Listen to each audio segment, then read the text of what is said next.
It actually costs a lot to break down one of these cars. I think you said several hundred thousand. 700 or 800,000. There's so many things on this truck that are so revolutionary. They leave everything else in the dust. Technological marvel of the last at least 60, 80 years. You're in the process of tearing it down. What are you seeing about this car that makes it so unique and extraordinary?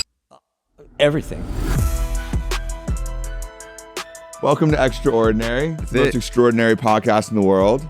Woo!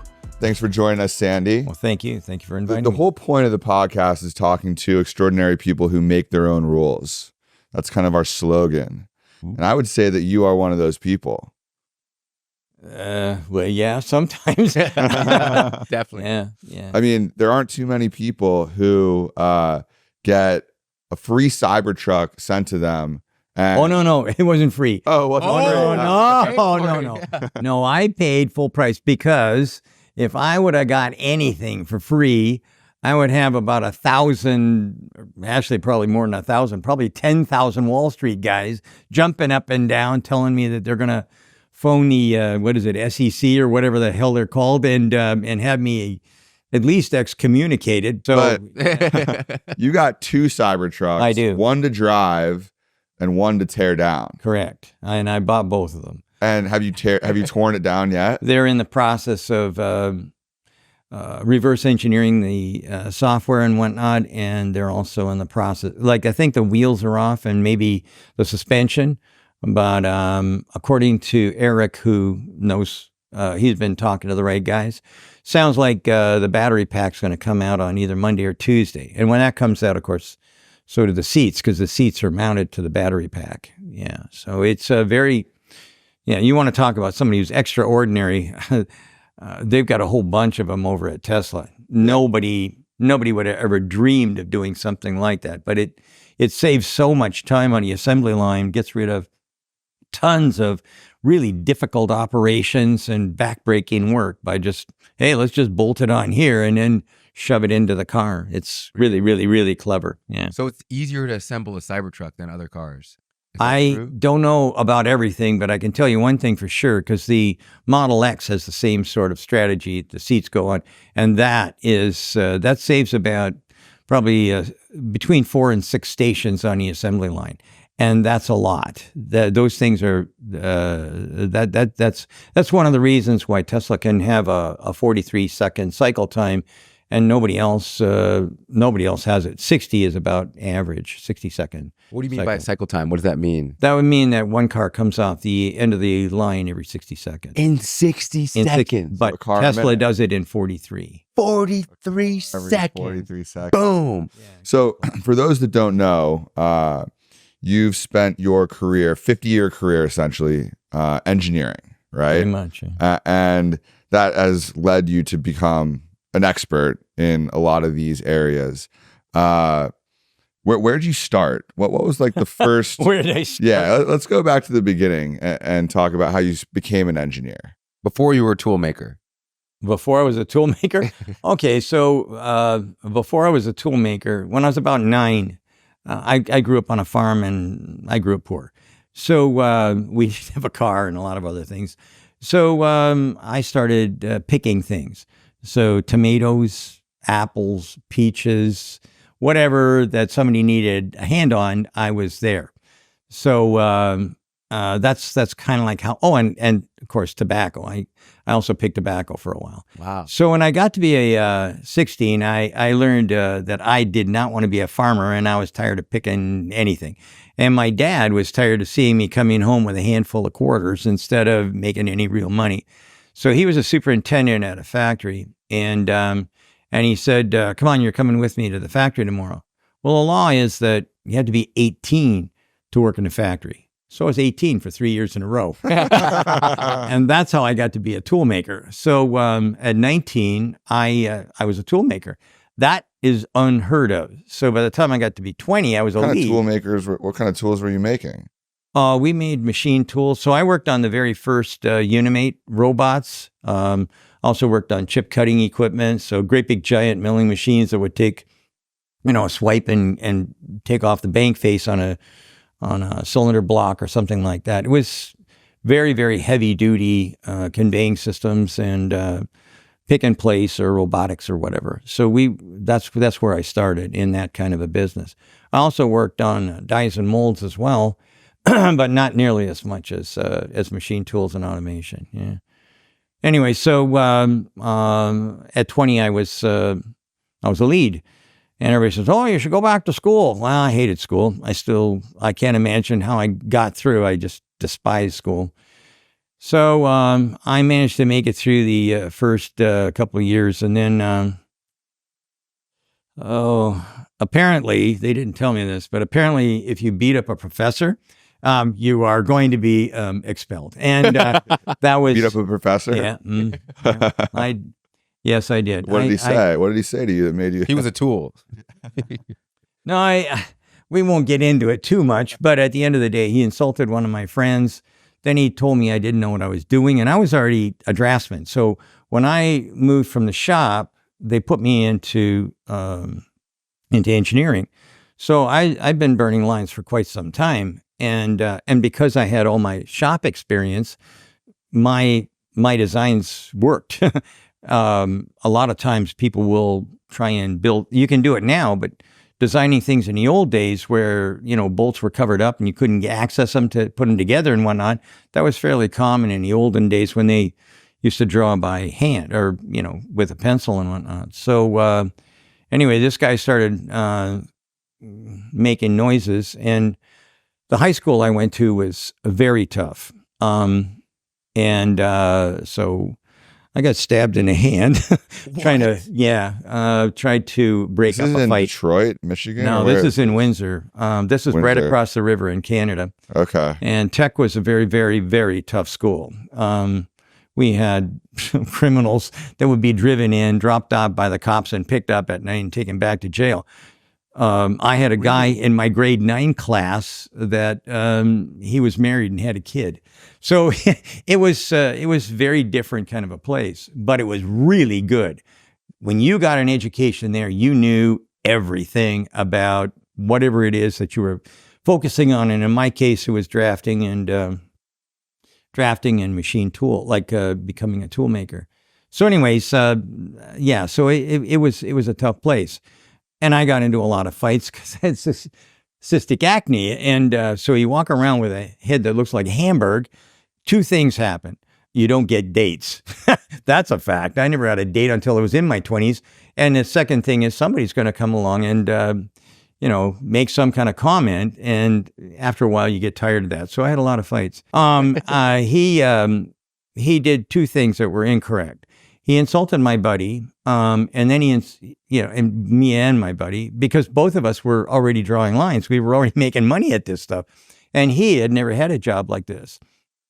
So he started insulting the 2 of us, and then the second mistake was he pushed me, and that was it was quick. Yeah, he went down like a ton of bricks. Don't mess with Sandy Munro.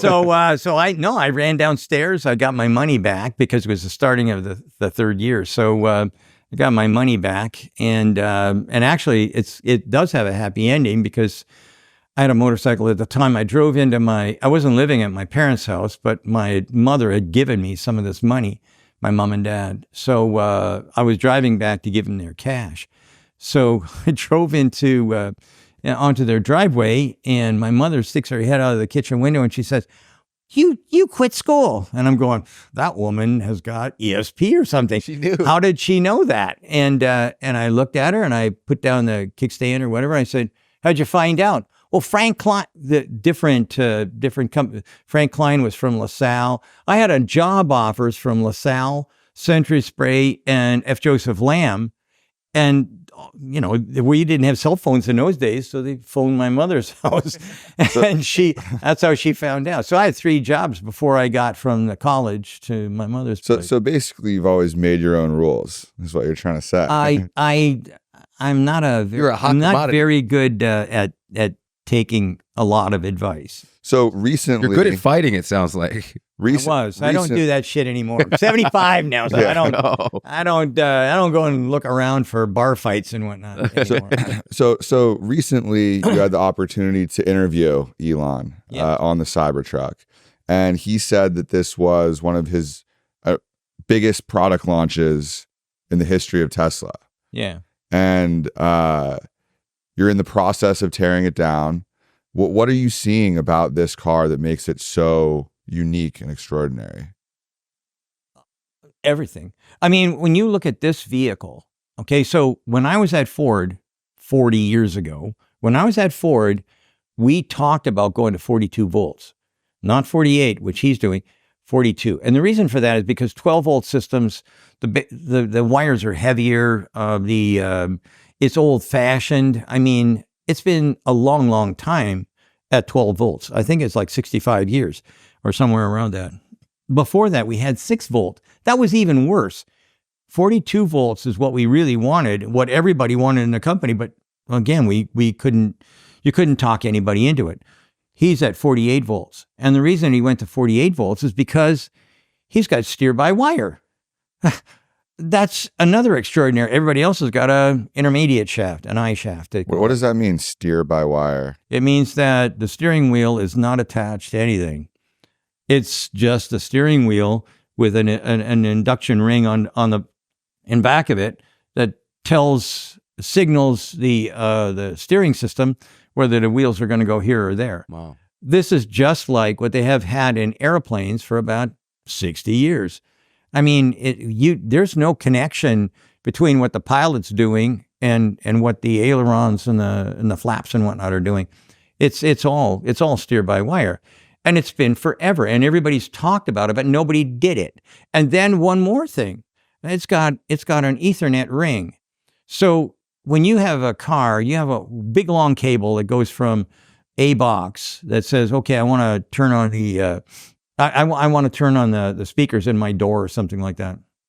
So there'll be a box somewhere inside the vehicle, and it'll have 2 lines that'll connect to the speaker, 2, maybe sometimes 3, and that will and that will enable the speaker to work.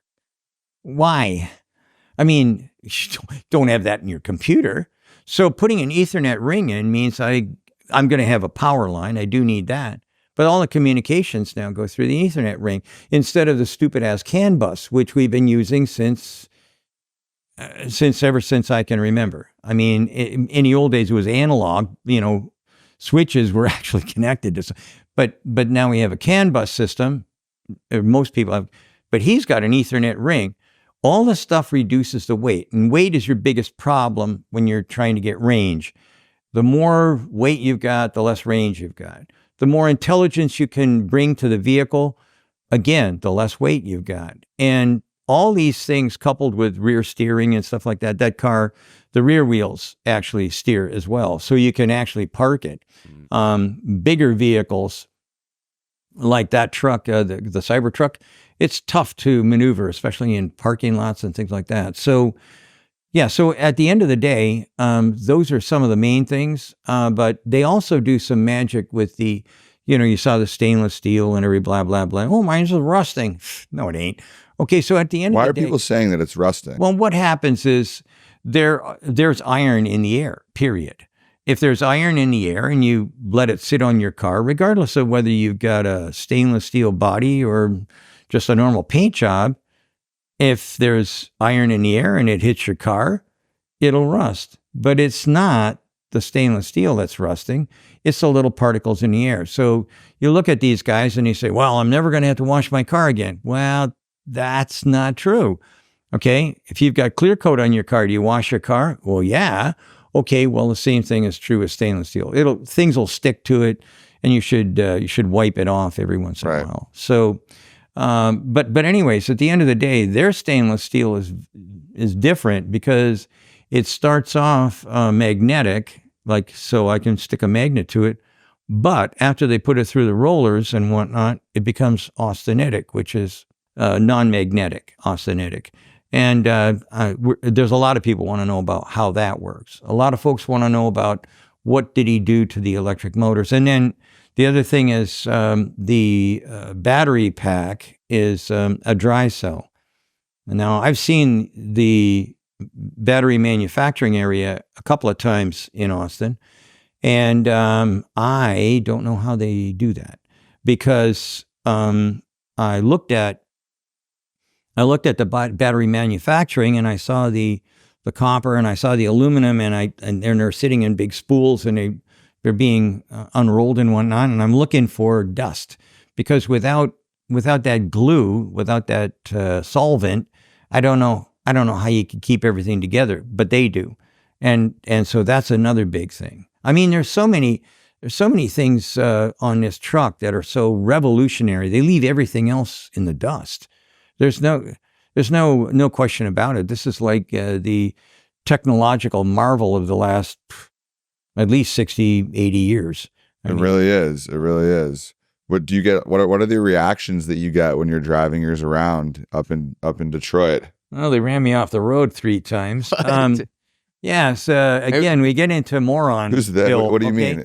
Okay, so I'm driving along. The old school teacher. And I see somebody goes past me, right? And I was driving slow because it's an expensive car. And how much? $125,000. Okay. So I have a Cyber Beast. So I have a 3-motor.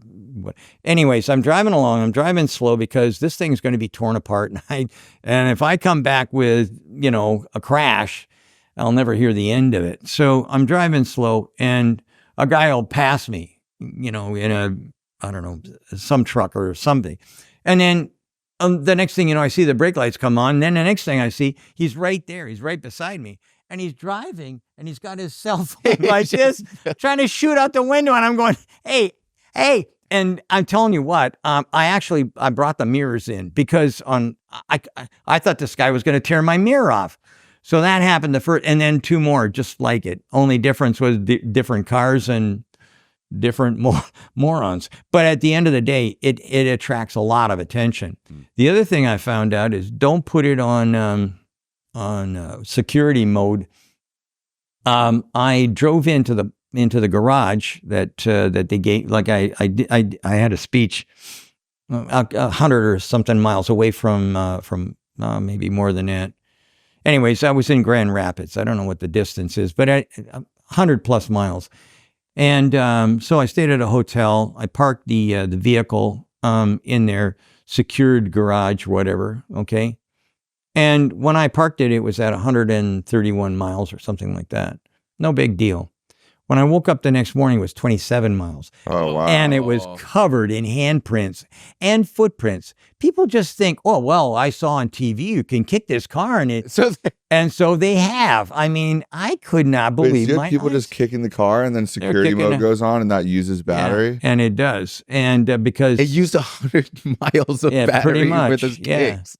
It was incredible. And the whole car was covered in handprints.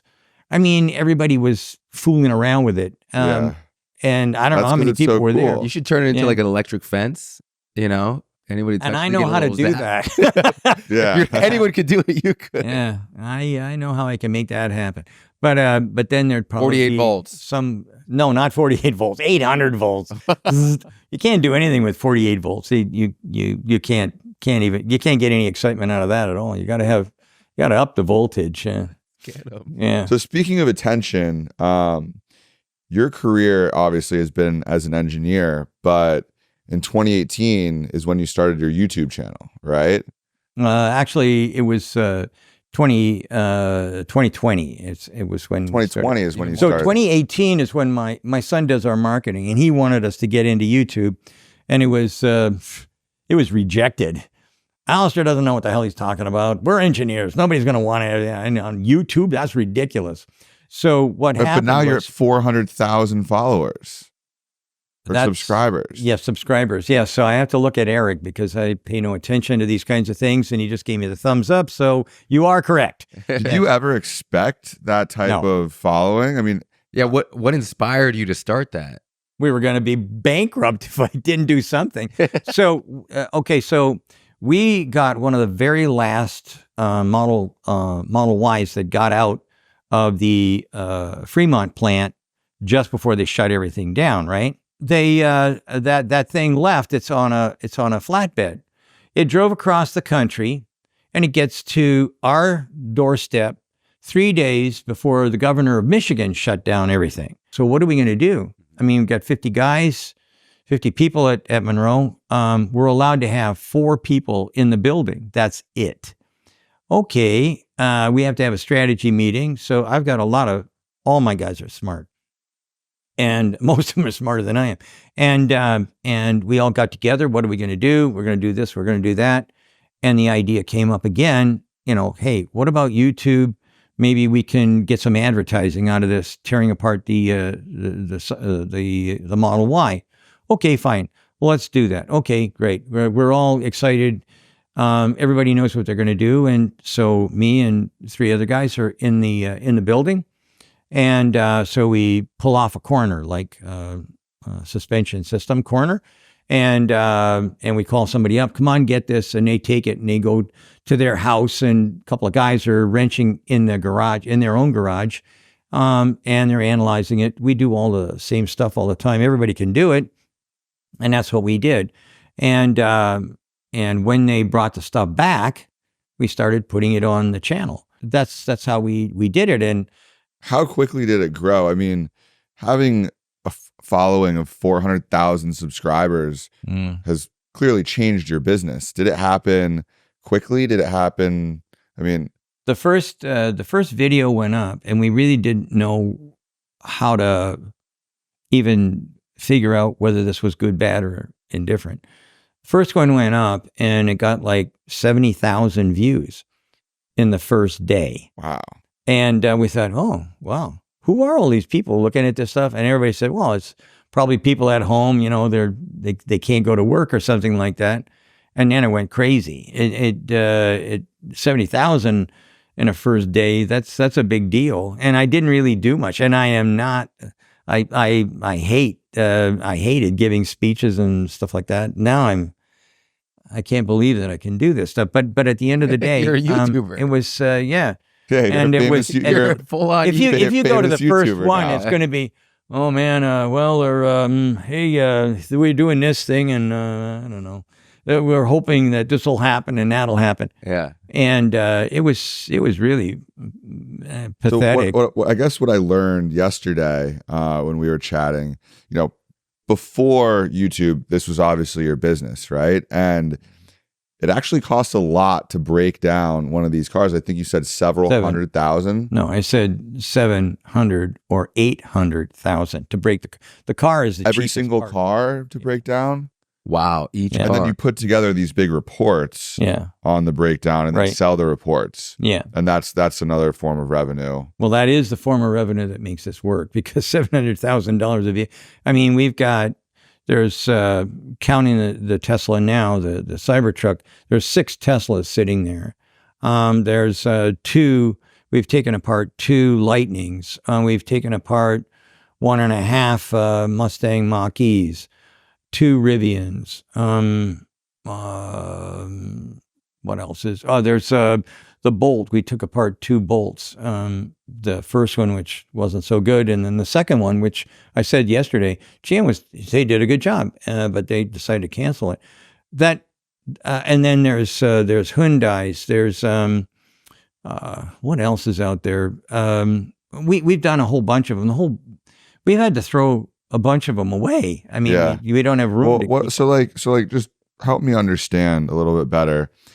It costs you $700,000 to break down this. Let's just say the Tesla, right? Yeah. And the Cybertruck, and then you write a full report on that. How much does a report cost if I wanted to go buy one? They're not. They range in price. This one might be a little bit more because we've got a lot more things to look at. And there's nothing like it, so it'll probably cost me more. And those will probably go for around $250,000. Okay. A report? A report. You sell a report for $200,000? No, normally we sell them for about $125,000, but this one's got so much junk in it that, and there's so many, the people who buy our reports are mostly OEMs and large tier ones. And they want more now than they have in the past. Okay. So we do the costing.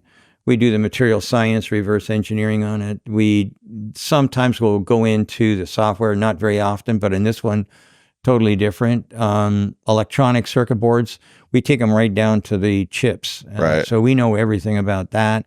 We reverse engineer the electric and electronic architecture. How long does that typically take you?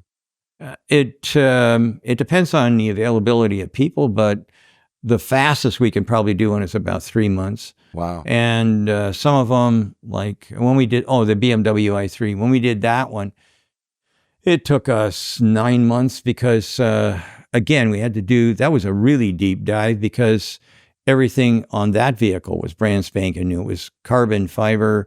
They invented new kinds of aluminums and stuff like that. So it was a kind of a big deal, but the Cybertruck will be a much bigger deal. Yeah. So so an average report is 100,000. How many people are you selling these to? Are you selling 10 reports, 50 reports? Like, well, the bigger OEMs would be 12, and then the bigger tier ones, maybe another 3. And then there's a bunch of minor reports that there's not the whole thing. Sub reports for other people who maybe they just do cooling systems or something like that. That's all they want. Right. So were you planning on breaking down the Apple car and then kind of bummed that the product got scrapped? What do you think about that car? Well, we were just discussing this. The Now You Know guys knew already. I mean, there's a lot of people that really underestimate how much cost, how much time, how much talent it takes to design a car. This isn't something like, anybody can build a car. No, that's not true. You mean I can't just go buy one of your reports and figure out how to build? Yeah, and then you can go and argue with lawyers about how you can't use this this configuration. This guy is that patented. There's a lot of trading. But all Tesla's patents are open source, right? Yeah, they are. Not all of them. Some of them are. And sometimes what they do is don't tell anybody. They take out a patent, but they don't use it that way. And so some fool okay, let's do this. It's a Trojan horse. Yeah. Yeah. So until our reports come out and say this is how it was done, a lot of people will go down bad paths. So Cybertruck cost you $120,000 to buy, or $125,000. Then maybe another $700,000 or $800,000 to tear it down. That'll be more expensive. That'll be within spitting distance of $1 million. Okay, so let's call it 1.1 million to do all in. Yeah. But you're going to sell this report for 200 to 250. Yeah. To maybe 10 or so auto OEMs, right? Plus some subs. So you could reasonably expect to make 3 to 5 million off of selling a report like this. That's what'd be great to expect that, but no, it doesn't usually work out that way. Usually what winds up happening is our databases that we sell, that's always very handy for us because our real job is new product development. So you guys were talking a little bit ago about flying cars. Okay, we're working on that kind of thing. Let's go. Yeah, so that kind of stuff. Excited about the flying cars. Tell me more about flying cars. You know what? They told me don't bring up flying cars again. But anyway, so we're working. What do you think about flying cars?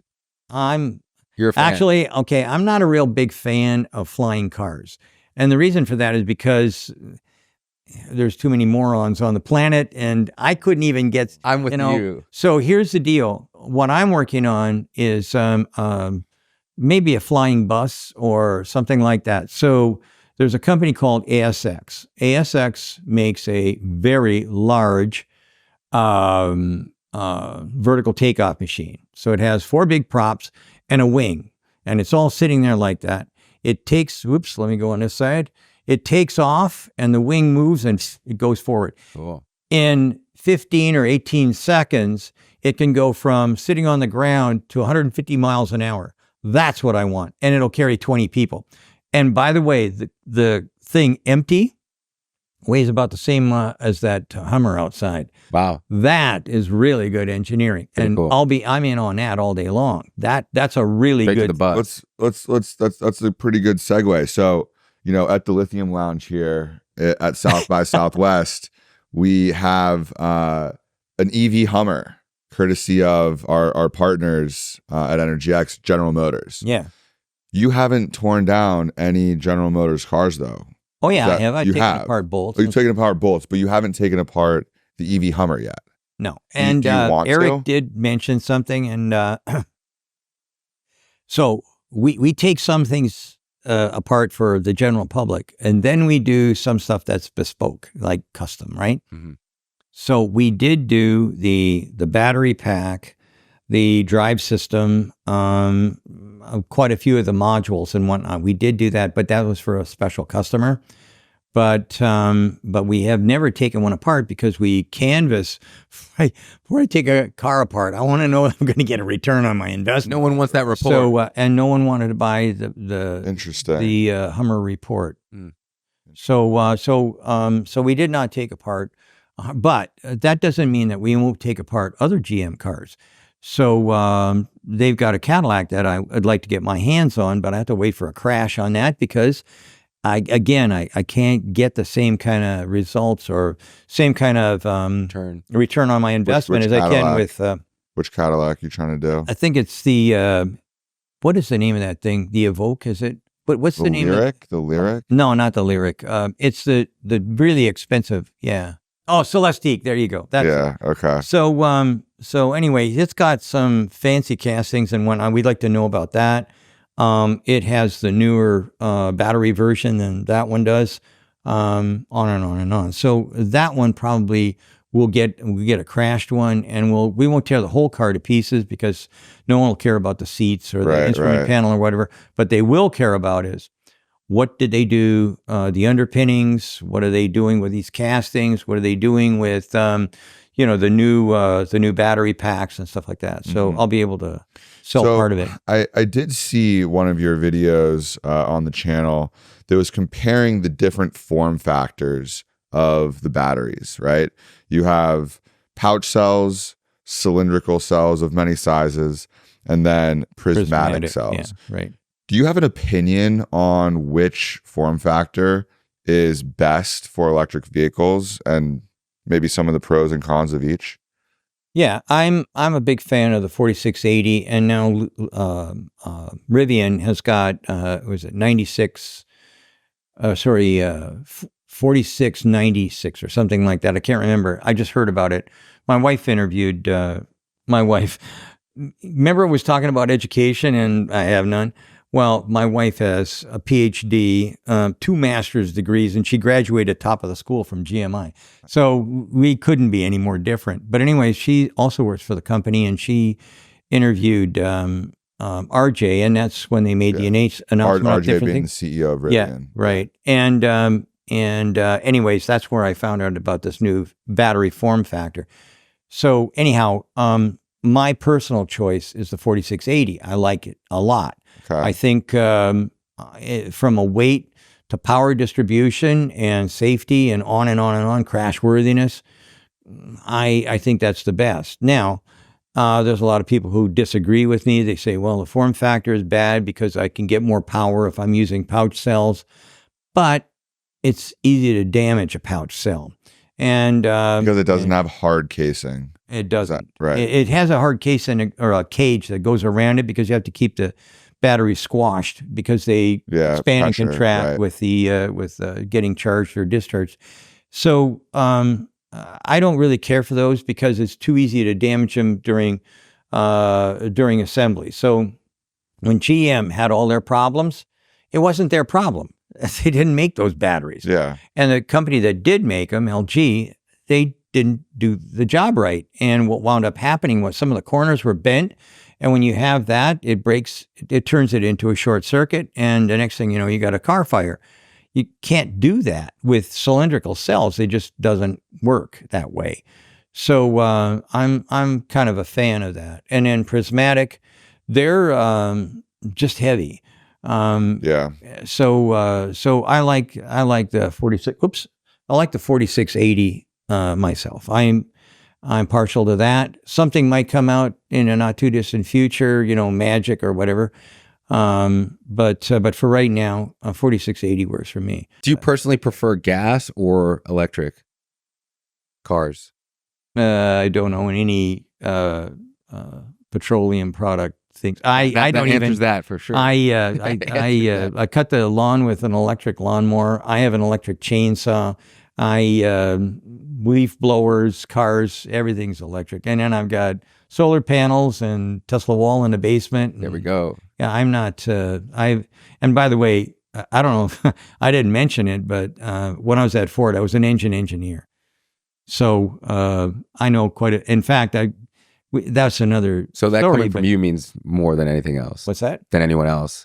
You were an engineer on motors and engines, not motors. We didn't do any motor design, only engines. And so the Pentastar engine used to be called the Phoenix, and when Chrysler was going out of business, they gave it to us to finish because they had no engineers left. And that turned out to be one of the best engines that's ever been designed, ever.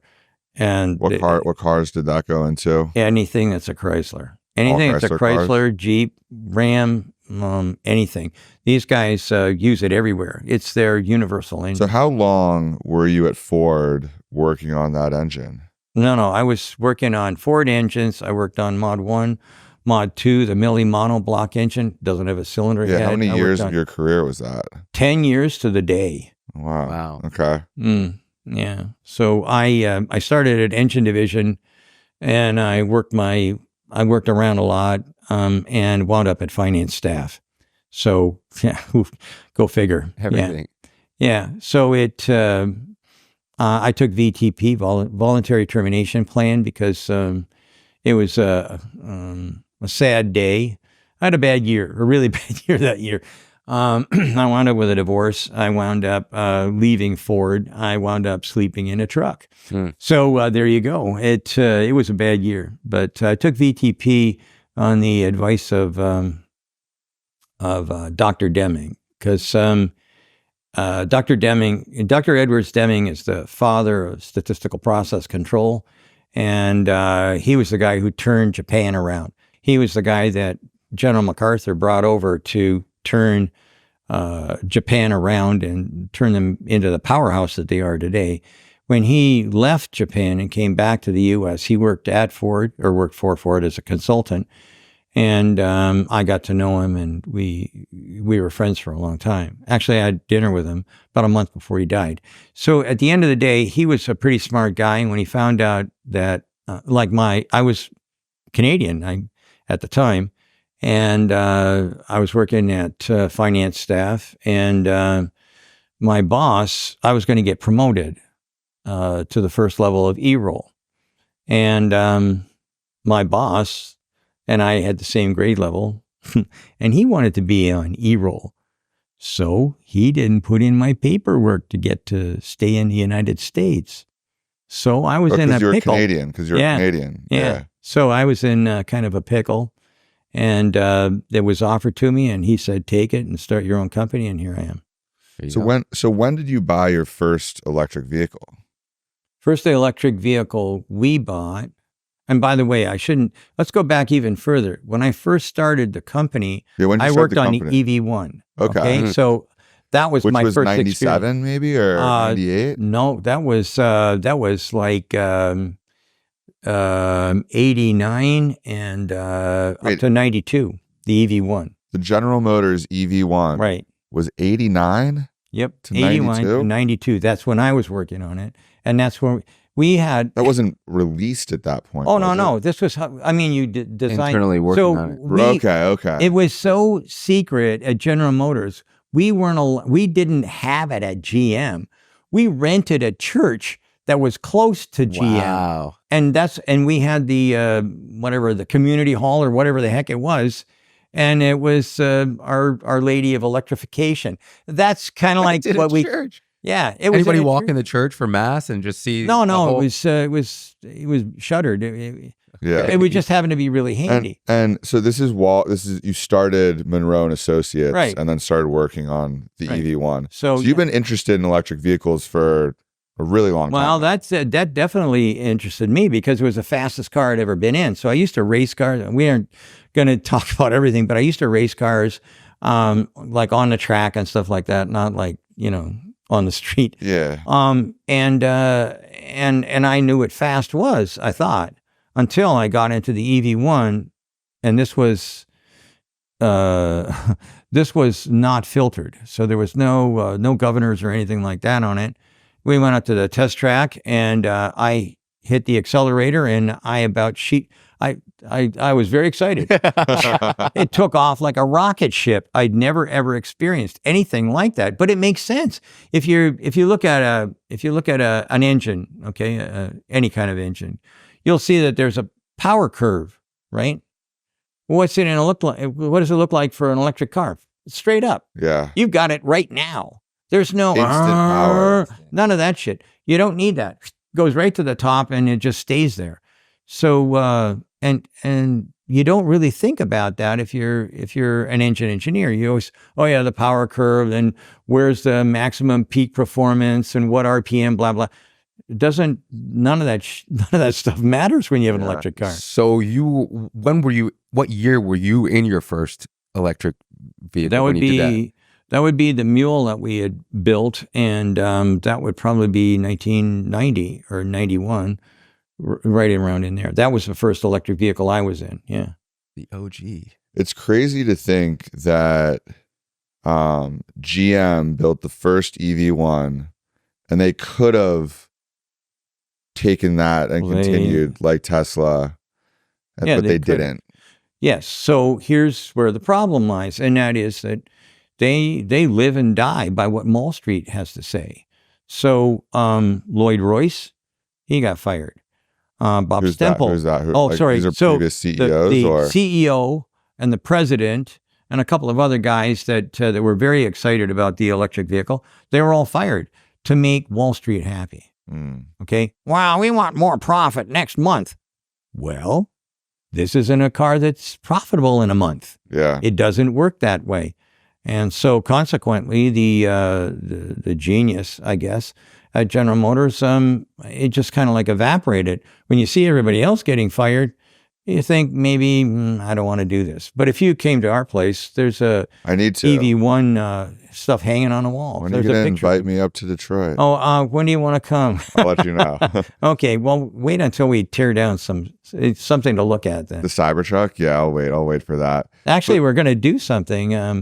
We're in the process of trying to figure out how to make it work, but we eventually are going to have a little thing where at least the influencers and stuff like that, people who are really interested in these kinds of things, we're gonna probably have a little session where people can come in, have a look at the Cybertruck, get a couple of drinks, something to eat, and whatnot. So nice. That's kind of like what's coming down the pike. Similar to GM, I kind of think about BMW was also really early. Right. And guess what happened there? What happened there? Well, Mrs. Quant didn't like it. Who's Mrs. Quant? Mrs. Quant owns BMW. Okay. And she didn't has like two grandchildren. The i8 and the i3. BMW i3 was the first one that came up. Right. And she looked at it and she said, it doesn't look like a BMW. And she was absolutely correct. That was, without a question of a doubt, the ugliest car on the planet. It was. Why they did that is way beyond me, but they wanted to have something different, and they got it, and it was just, I mean, it was raked over the coals continuously. Now, one of my guys has got one of those things, one of the early ones, still works fine. The problem is it doesn't have much range.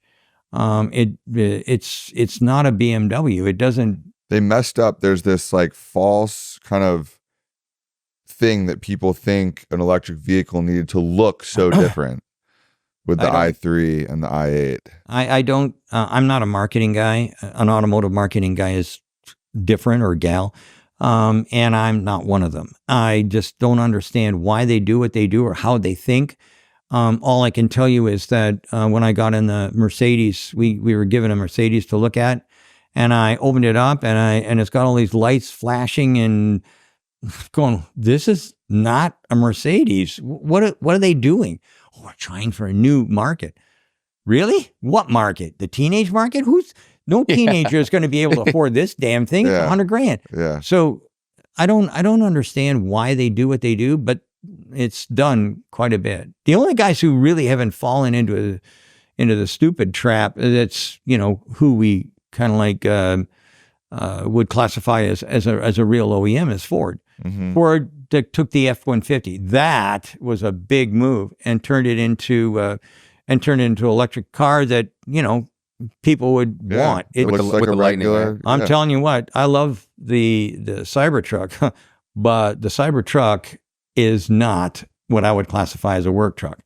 The Ford truck, the F-150 Lightning, that's a work truck, because I used to work for a living, and I'm telling you what, that frunk that I can pick concrete up and slide it in, I'm into that all day long. Work lights all the way around so that I can see what the hell I'm doing. Yeah. More plugs and air. I mean, it's got everything. It's phenomenal. So I like that from a work truck standpoint, and they did a good job. And when I first You've torn down the Lightning, the F-150 Lightning. Yeah. And then the Mach-E. And now everybody at Munro anyways knows that they said, hey, we got a Mach-E in here.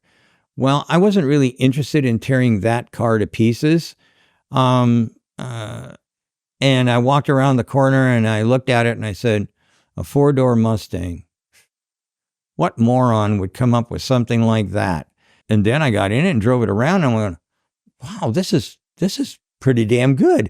And then we had a choice. Do we want to do the VW ID4, or do we want to do the Mustang? I said, we're doing the Mustang. And I mean, the room where we make these decisions and whatnot was shocked that I went for it, because I was so down on the Mustang.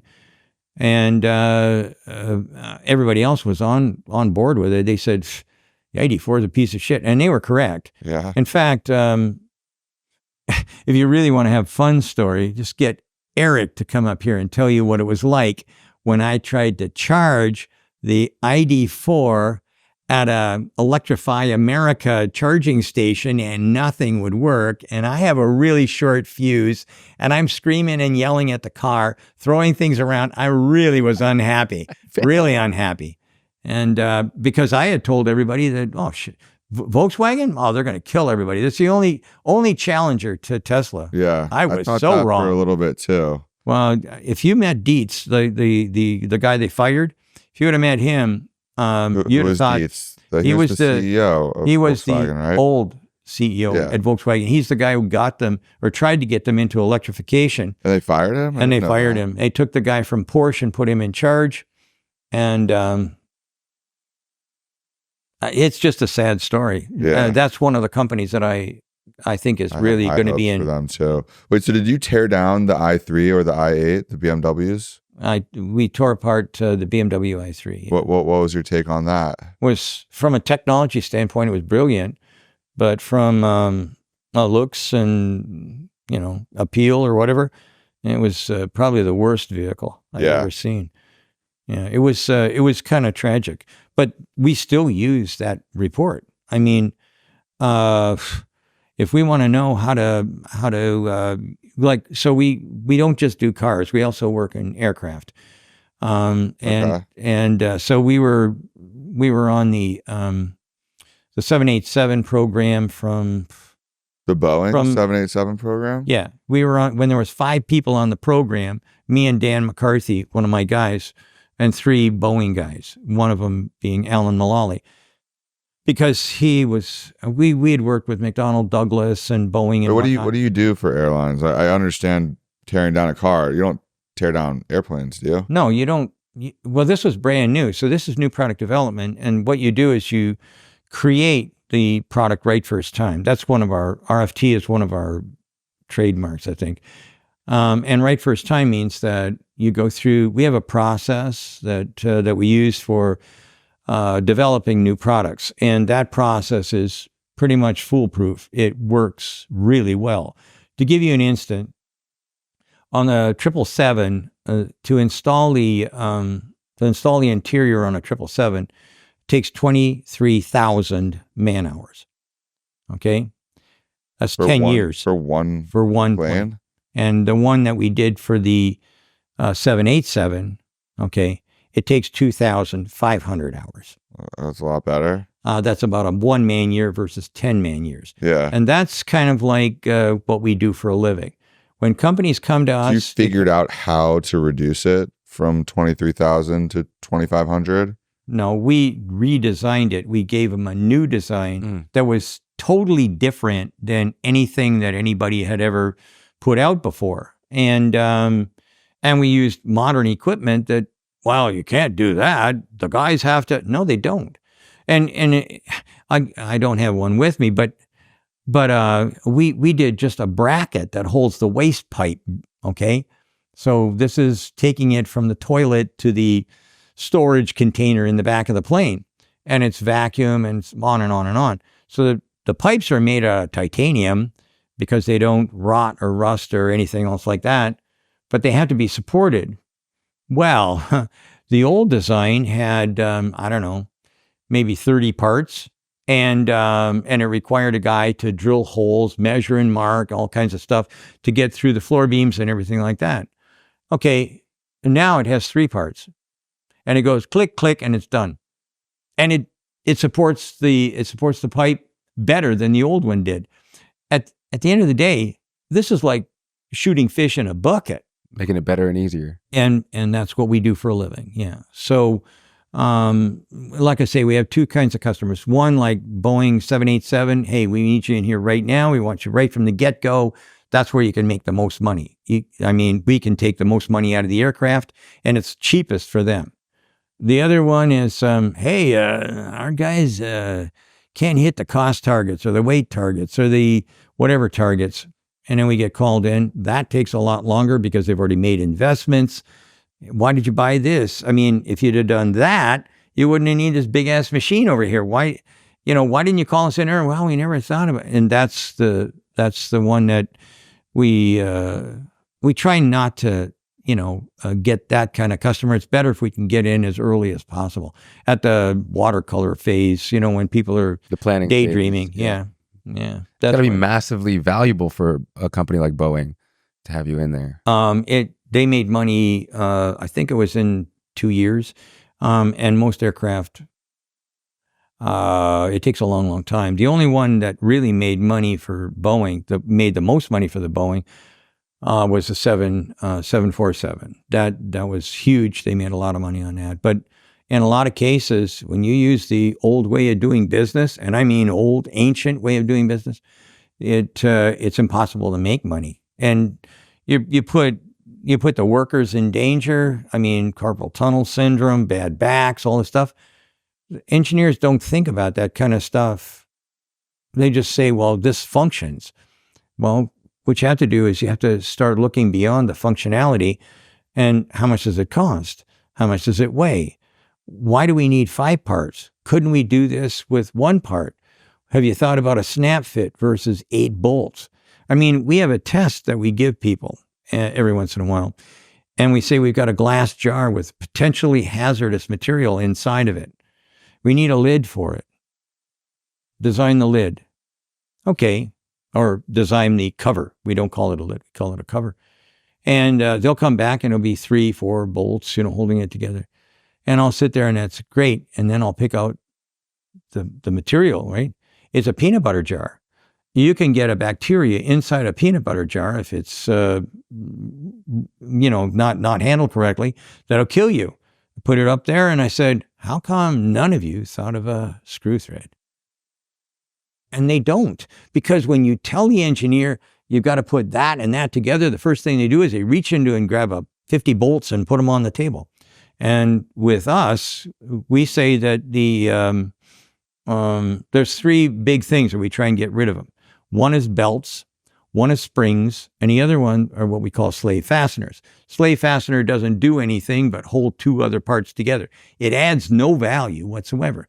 Those 3 things are candidates for elimination immediately. And then when we look at the whole product, if a part doesn't have to move or it doesn't have to be a fundamentally material, then it's a candidate for elimination. So when you start training the engineers in a different way, they give you a far superior product. Trying to eliminate as many parts as possible makes the product more simple.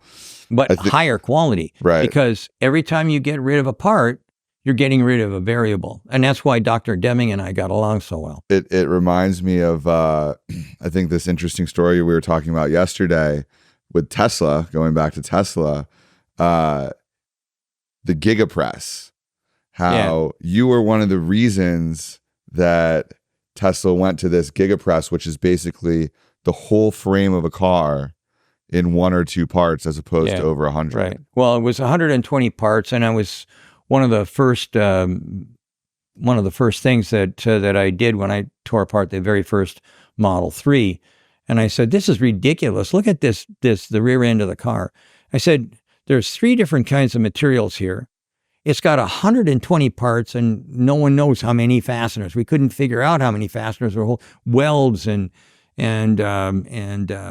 self-piercing rivets, and then different kinds of welds, some spot welds, some laser welds, and then sinusoidal wave. What the hell? What is going on here? And I said, this should be one part. And in back of me, for 15 years, we've had a cast frame for a car. And it was in back of me. And then I guess Elon went in and said, hey, make it one part. And they didn't make one part on the very first Model Ys. They didn't have one part. They had 2 parts with basically bands that held them together. And that was like 18 months after I threw rocks at the first Model 3 we tore apart. And then they went and the rear end is one great big giant part, and so is the front end, and that was a year later. Tesla moves at the speed of thought.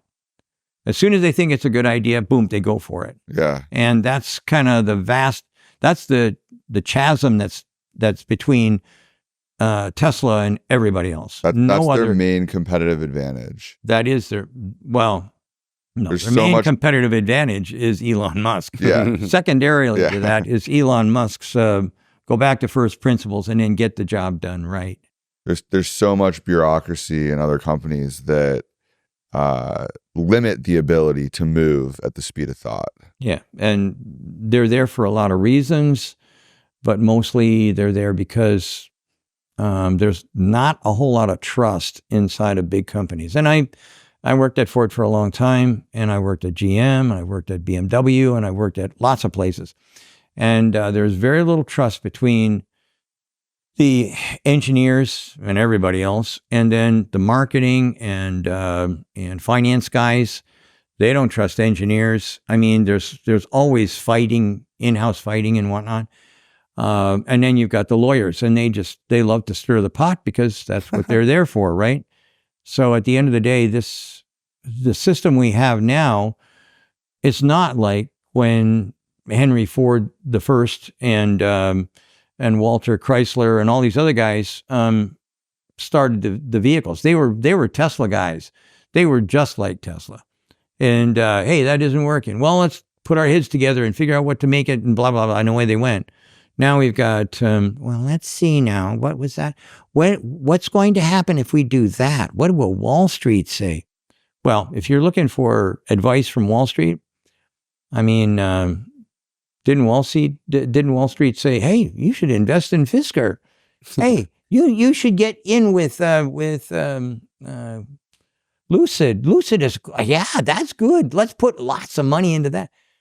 And Apple even. I mean, at the end of the day, speaking of Wall Street, I think that Tesla was the most shorted stock in the history at one point. And that's correct. And a lot of, so when I took apart the first Model 3, okay, I threw rocks at it, 120 parts in the inside. This is ridiculous. And look at these gaps. You can see them from Mars, and on and on and on, right? And then we did the financial analysis, and the guys came back and told me what they came up with. And I said, you have made a large mistake. Go back and do it again, because this can't possibly be right. I'm not going to get John McElroy show. It's supposed to be, I'm not getting John McElroy show and saying something that is going to get me crucified. Make sure that this is correct. So they went back and they came back and said, hey, this car's got 30% gross profit. that is not the number we were expecting. And the reason for that is because 30% gross profit on the Model 3. On the Model 3 when we analyzed it. What's the typical gross profit for a car? Yeah. Probably a nickel shorter than probably about 25%. Oh, okay. But the net profit is where you really want to be. And we couldn't calculate that out because the Fremont plant I'd never been in. Well, I had been in it when it was like a long time ago, but I hadn't been in it since they started making the Teslas. So we couldn't put in some of the goofy things that they did. But at the end of the day, when I came out and said 30% gross profit, I have never. So first we had the Tesla fans that wanted to kill us. And then we had the short fans. They wanted, or the short sellers. Yeah. They wanted to kill us. So so I mean, really, it was really for about 6 months, 8 months. It was tense around our place. Wait, why were they mad at you if you were reporting this they good kept thing, switching. right? I was just telling the truth. Yeah. And so the short sellers they initially the short sellers were mad at you because the short sellers were so good. First they loved me because I was throwing rocks at Tesla and whatnot, because what I originally saw was crap. Then we got rid of the body and we looked at everything else. Oh my God, this is better. That's better. Look at this. Look at that. Look at this. Look at the way they're heating and cooling this thing. The super bottle stuff. I mean, it was brilliant under the skin. They learned how to put cars together later on, but at the end of the day, that first impression was horrific. And then when we got to, let's add this up, 30% gross, and that was a huge shock. So initially, the short sellers loved me, and the Tesla folks hated my guts. And then when we got to this is how much it's made, and here's all the good stuff. I mean, when we saw those circuit boards, we don't see anything like that. We never saw anything like that at any company. Didn't matter who it was. Nobody had circuit boards like what they had. These modules were brilliant, and they only had like 1/20th of the boards, the modules that everybody else had, because they integrated these things. And these things are expensive. Some of these boards can be $1,500-$1,800 a pop, and you got them all over the place on a conventional OEM. And Tesla, one centralized one or circuit two. board, yeah. Well, they got one or two modules, and that's it. I mean, it was really brilliant. Where the rubber and the road meet, that's really what makes the difference, and that's where they made the difference. There was a whole bunch of stuff on there we never saw before, and it was blow away good. It was the best we'd ever seen, period. And we see everything, rocket ships. I mean, everything. We get into a lot of different things, and we never saw anything like that. Man, well, I'm sure we could sit here for hours and talk about this stuff, but it's been wonderful having you on. Oh, thank you. I'm excited to see the Tesla teardown of the Cybertruck. Yeah. I had another question for you, actually. Okay, yeah, go for it. Oh. It seems like you really love what you do. You're so passionate about it, and you're really good at it. How much longer do you see you doing this? You said you're 75 now. Okay, so here's Most the deal. people would have been dead. Dr. Deming, the guy that I described, he was 92, and somebody said, Dr. Deming, because I used to speak with him. He would talk about manufacturing, I'd talk about product design, and he was, now, ladies and gentlemen, I'll open it up for questions. And some clown came up, Dr. Deming, what will we do when you're gone? I don't think I heard you correctly. And he said it again. He said, I'm not going anywhere. Next question. Let's go. I'll take that. Yeah, there you go. Cool. Cheers to that. Nice. Well, thanks for joining us, Sandy. Thank you. Yeah, I really appreciate it. Great meeting you guys. Thank you for having us. Thank you.